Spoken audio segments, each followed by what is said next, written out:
So as we're closing out our day, we're sitting here with the board of directors of NACAC.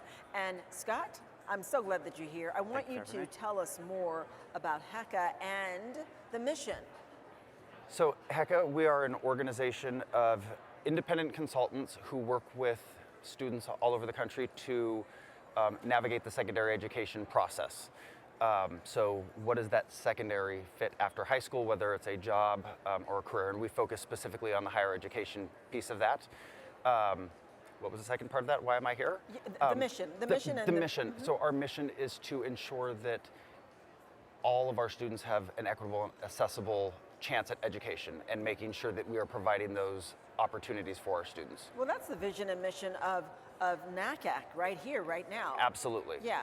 And that's been the thing, I think, for me. So my role at NACAC is the Director of Equity and Access on the Board of Directors. And when I took the position, I said, or when I was voted in, I should say, I had said, I don't want this just to be something where we present a statement and we do this. I want there to be action behind what we do. I want to provide tools for our members that they can use with their clients to promote and change the dialogue and have these conversations about what does it mean to be equitable and accessible within our field, but then also when you're working with your clients, no matter where they're from. I'm a first-gen student, grew up on a ranch in California. My parents did not go to school. So for me, I never had anybody guiding me through that. On top of that all, I was learning that I was different and coming out, and finally found my fit when I got to college, but never knew there were these resources that could help. And I still think we're in that position where we need to be changing the dialogue and bringing people to the table who need to be at this table, instead of just sitting here as the white man that I am and saying, this is what we're going to do. Well, how do I know what needs to happen? We need to bring these people in and talk with them and find out, when you went to college, what worked for you? What didn't work for you?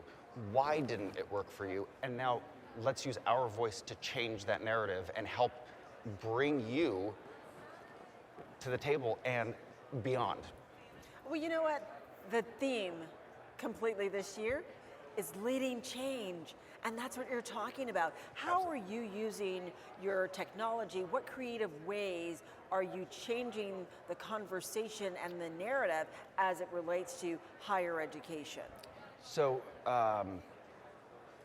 right now we're in the process of developing an entire Diversity and Equity Institute that we're going to be offering to our members to help them learn techniques, tools, how to have these conversations, and we have many different presenters, and it's being offered virtually these years, so we're using the technology to do that.